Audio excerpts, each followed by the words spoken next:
I'm 22 years old. My name's Chad Pogracki, and I'm from East Moline, Illinois. I grew up right on the Mississippi River. I mean, my house is, like 10 feet from the river, and I spent most of my time on the water. I have been compared to a modern-day Huck Finn by some, but I don't know whether that's true or not.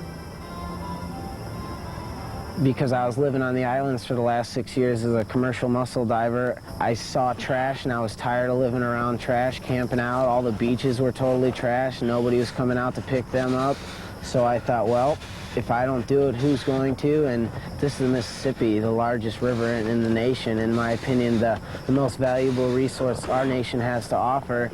And yet it's been so neglected in the past and so, so trashed, and I think that it's time to be picked up. What I find out here is basically like a lot of barrels, tires, bottles, cans, mattresses for refrigerators, TV sets, everything you can imagine that'd be in a city dump, you find out here. Oh, here we go. But you know what? It's not going to miraculously go into a dump downriver or something, end up in a landfill. It's just going to go farther down the river. It's going to be in the river no matter if a flood took it here or what. And if it doesn't end up in the river, it'll end up in the Gulf. So, yeah, you got to love this little spot here. 25 years ago, it was bad. You just dumped everything in the river. That's just what people did, 50 years ago, it didn't matter. Oh, look at this. Are they full? No, unfortunately. Oh, no, I don't drink it. I usually just dump them out or leave them like they were. Oh, perfect. Second one I found like this year. Look at that. Boy, there's like a whole bunch of eggs here. It's pretty weird.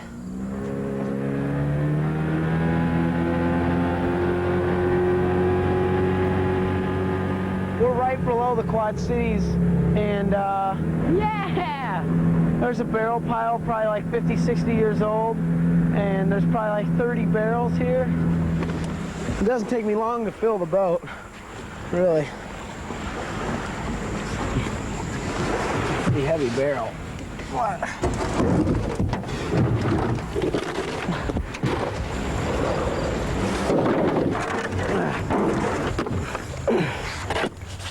Oh, man.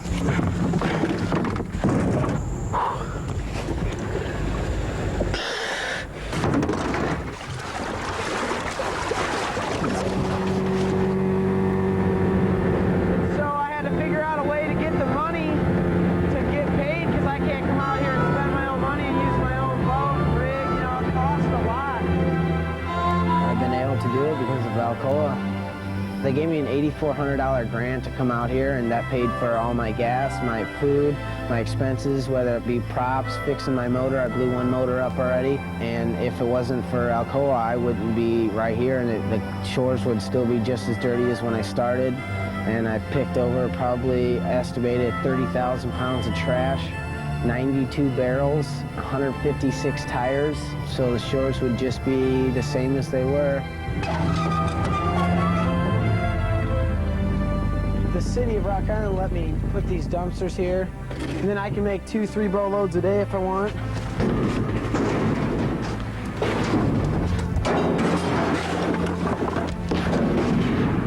Look at that. Some of it's recycled, like all the aluminum is, all the barrels I've taken in, all the tires are recycled. Yeah, one man gathers where another man spills. That's what it is. Yeah, I guess I'm the gatherer.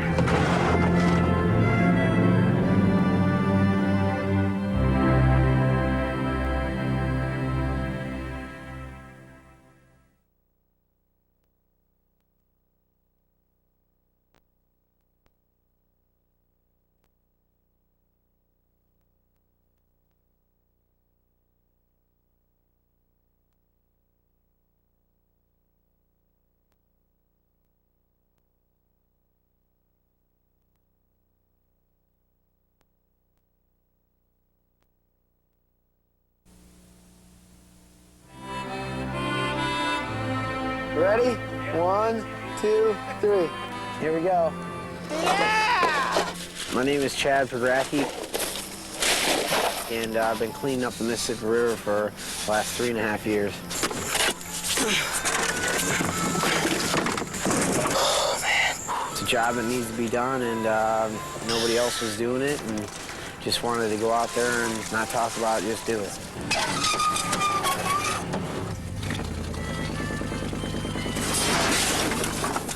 Yeah, one man gathers where another man spills. That's what it is. Yeah. I guess I'm the gatherer.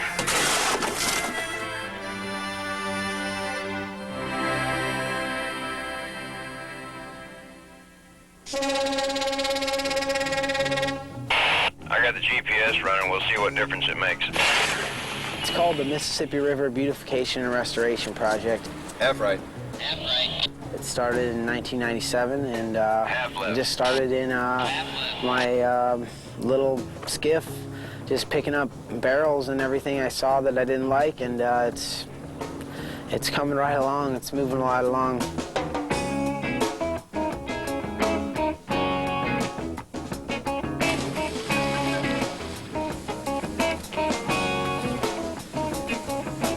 Well, the barge is what I've been using to accumulate all the garbage from Dubuque, Iowa down to St. Louis, and I've had a lot of community cleanups and everything, and I have some really good people that help me out here every day, and thousands of people have come together to help push this whole project forward.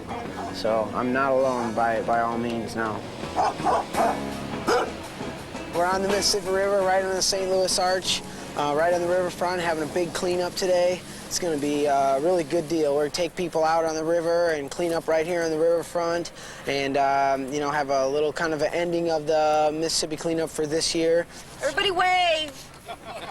It's neat to see all you guys out here. This is a culmination of a lot of different efforts, a lot of different people that brought this all together. It's gone from one man, one boat, grassroots, to, hey, this is a big worldwide thing now. This is going to be the future of everything, and it's the future of your grandchildren, of your children, and everybody. And we're going to go get dirty right now and see what you guys are made of, you know? All right. All right. All right, here we go. What is it, about 100 years of junk here?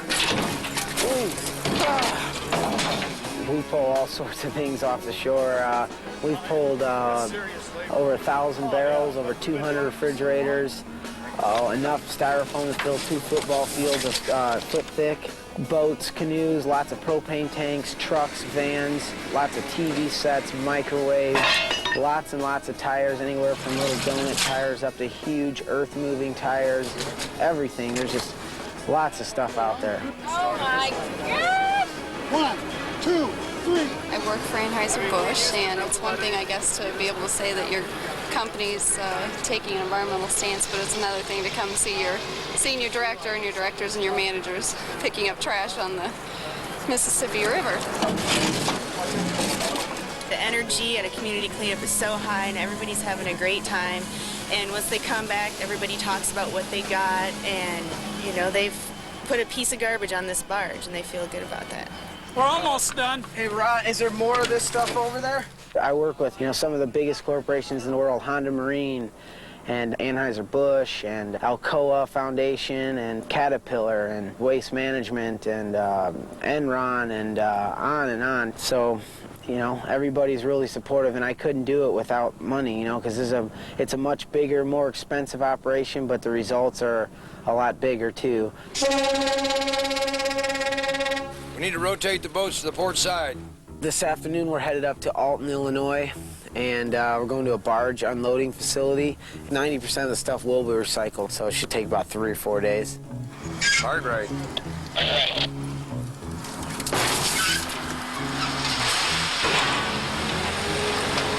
I took a break last year, and like the whole time I was just thinking about I couldn't even take a vacation.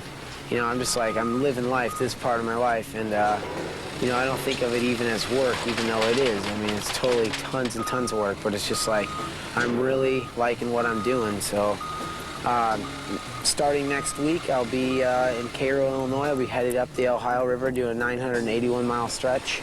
And then the following year, I'll be on the Hudson River and then Potomac River, and coming to a river near you.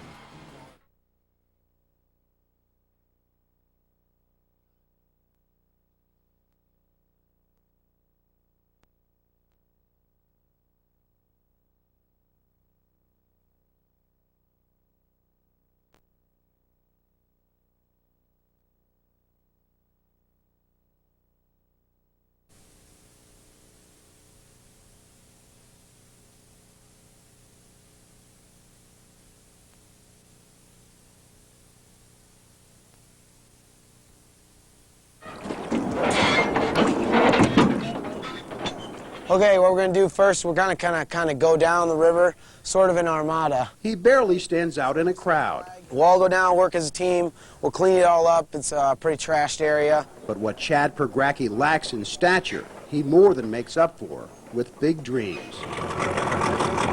What's going on? See you every year. Yeah, it's good to see you. Good to see you, too. For nearly 6 years now, Chad's been a Pied Piper on the Mississippi, leading community-based river cleanups. On this day, he's in Davenport, Iowa, not far from his home of East Moline, Illinois, where Chad and his brother used to dive for shells in the murky Mississippi. Stuck in the muck of the river bottom, he found things that made his stomach turn. Tires, propane tanks, and on one day, a huge pile of 55-gallon barrels just thrown in the river. People are 100 feet from this barrel pile, and that's all they have to go out and enjoy the river. So then I said, I'm going to do something about it.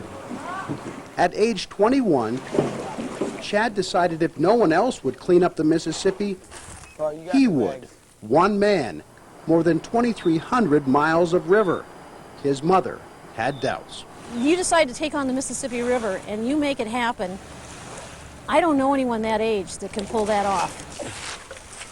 In nearly 6 years, she's watched Chad grow from a one-man cleanup crew with a shoestring budget to a nearly $500,000 operation.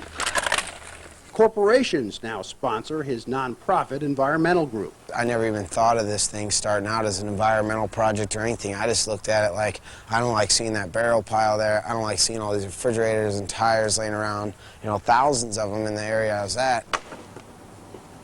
The backbone of Chad's effort remains the army of volunteers he recruits wherever he goes. But nature plays a part too. The river has a way of giving back what people dump in it. When the water's high, all this trash just washes ashore, so Chad and his crew know just where to look. Rachel Carlin worked full-time for Chad for a year after high school. He really has worked so hard, though, to get this going and keep it going. Like, he's like a machine out here. These tarps have to weigh 80 or 100 pounds when you get all this mud on it. They're buried in the ground. This is Rick Lola's first time helping out. Who knows what it's filled with? He hopes his son Zach might work for a year on Chad's team. It's a real spirit, you know, kind of the pioneer spirit that invented this country. Let's just get out there and do it. Let's not ask how it got there. Let's just get it clean. That's great. So you think you might take it on? Yeah, I might try it. Yeah. Zach is learning this environmental studies class requires heavy lifting. It's beautiful land, and they shouldn't be throwing all their trash here, but I think it's great if you can get it all cleaned up and keep it clean. That's one of the best efforts you could possibly give for anything, really. Today, Chad and 5 full-time employees call this houseboat home. It's called The Miracle. And this is the foyer right here in this area. This right here is our living room. This right here is a bedroom. This is an office here. It's kind of thrashed, but some big waves came in, which that's a great excuse for having a messy office. Oh, some big waves came and, you know, messed it all up for sure. You can't blame a guy who cleans up all day for not bringing his work home. His mother is too proud to be concerned. Someone that young to set that kind of goal and actually attain that goal, I'm in awe of him, really. I can't believe he did it. I can't believe he does it every day. This is my career. I mean, this is my career, my life. I mean, from the time I get up in the morning till the time I cannot walk anymore every day.